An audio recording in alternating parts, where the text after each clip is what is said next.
Guru Nanak and the Mool Mantra of Guru Nanak. The Mool Mantra is the root mantra which defines the very essence of the teachings of Guru Nanak. However, the Mool Mantra is not something to be understood, but it is something that is experienced. The Mool Mantra in the context of human conditioning begins by introducing the nature of reality subjectively. Our worldview, the way we look at the world, the way we define ourselves, and the way we define the world that we live in, is a conditioned lens that has been conditioned through education, language, school, culture, and so on. And this does not determine the actual nature of reality, but it is our conditioned nature of reality, or also known as worldview. And our worldview will determine two things at least. It will determine how we engage with the world, and it will determine the outcome of our life. The Mool Mantra enables us to go past our conditioned worldview and provides us with a subjectively verifiable recognition of existence and our place within that existence. Mool Mantra is experiential.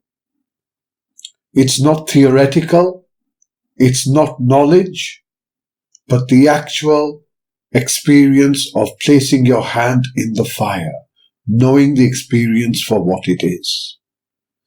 Mool Mantra is the foundation of Gurmat thought and the experience of reality or Tat, the essence of reality, existence and its sacredness.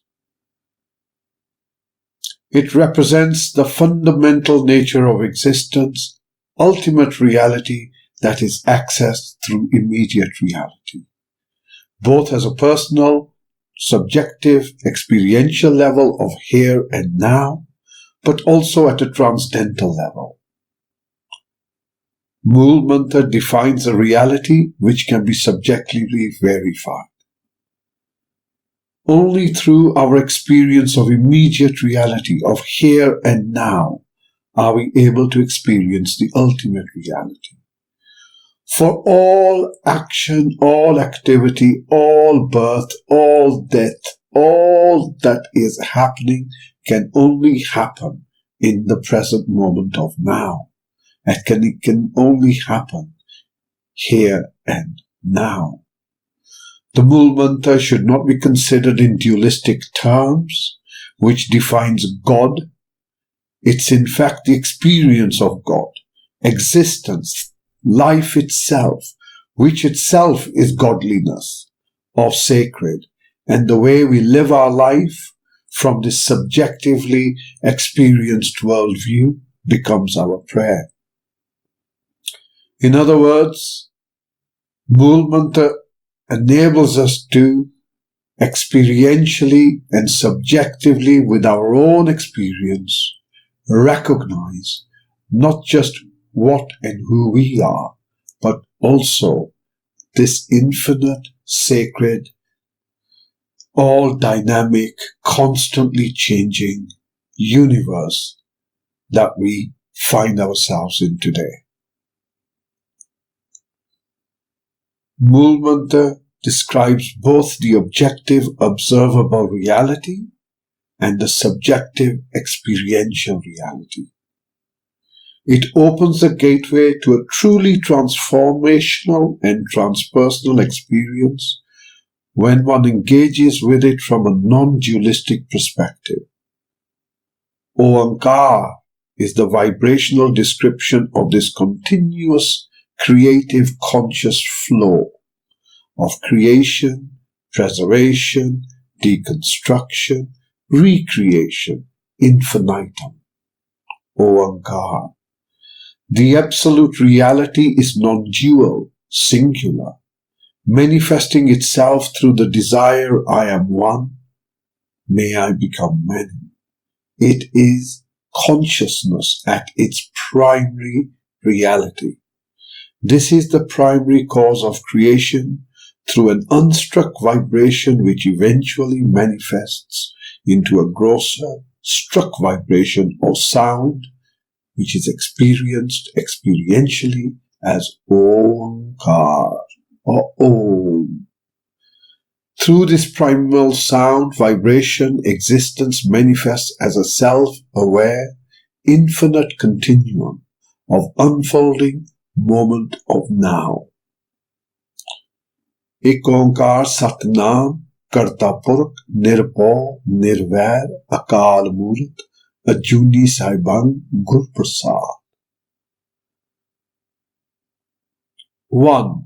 Ik, singularity, this very moment, one ultimate reality without a second, omnipresent, omnipotent, omniscient, presence within which all existence is contained, eternally now and eternally here, singular subjective experience of oneself. Ongkaar, the entirety of existence expressed as a vibrational process of creation, growth, deconstruction, recreation.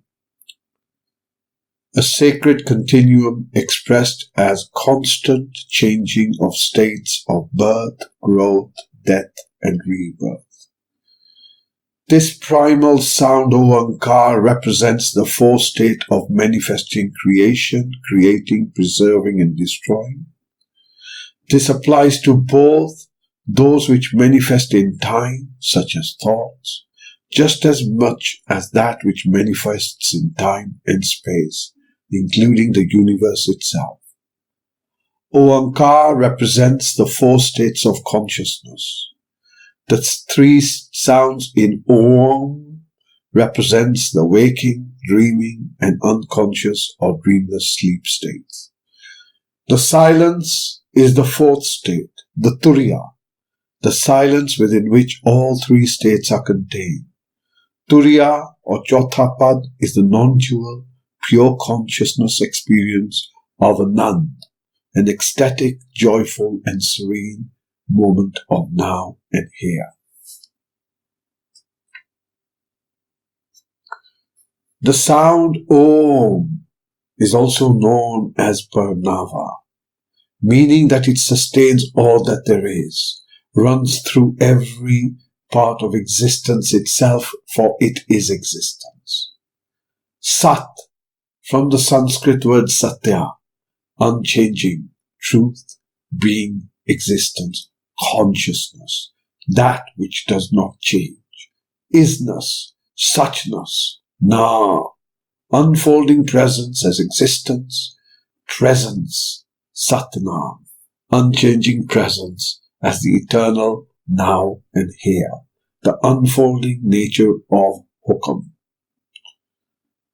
Karta Purkh, material manifesting consciousness, a process of creative conscious flow, doing, being, creativity within creation itself, personified both within and transcendently without, contained within all that is created, connecting all that ever was and all that ever will be, experientially grounded in the present moment of here, now. Purkh, consciousness, essential being supporting the play of Qudrat, self-creating nature. Within creation, a consciousness, knowing, beingness, witness, knower, enjoyer, upholder, a source of sanction for nature's unfolding expression in the here and now. Nirbhav, without fear, fearlessness. The moment of now has no fear, for fear needs a future. The moment of now is the central point of here and now. There is no future, there is no anticipation, there is no hope, there is no fear of loss. Thus, we have the state of nirpo, existing in the moment of now.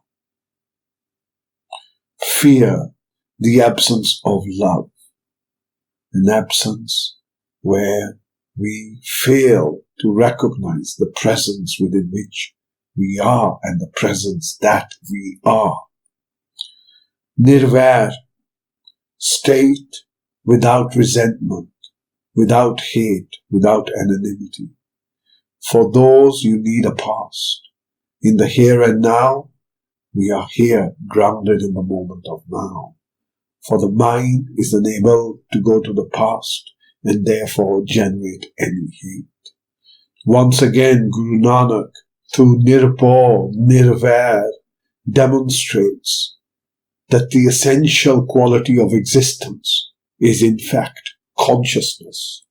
For fear, hate needs a mind, and consciousness is that within which the mind is contained. And as we see within ourselves and as we notice that there is just this singular moment, Akal, timelessness, present moment is not a time-bound experience, but a timelessness experience. Murat, form, the fullness that all is seen, all that is experienced, all that is held, all that is felt, all that is heard. Murat, the form of this moment, this formless moment of now, which is pregnant with an infinite number of forms, all that is seen, all that is experienced, all that is felt. The moment of now is beyond birth. Without birth, it creates itself from itself. Saibang, self-existence, that which exists from itself, a fractal in the moment of now. Gur, awareness, shifting from not knowing to knowing and being, moving from the content of the mind to the awareness of this moment. Prasad, overcoming this ignorance, knowing, experienced a sense of sweetness, safety, security, and embodiment. For prasad is when we are grounded and found in the moment of now. For if we are in the moment of now, as the slok says, Ad Satcha, Jugad Satcha, Happy Satcha, Nanak Hosi Bhi Satcha, Happy Satcha. It was before, it existed in time and space, it is present now, and it will be always present. Gur Prasad, the experience of this presence in the moment of now, is grace itself.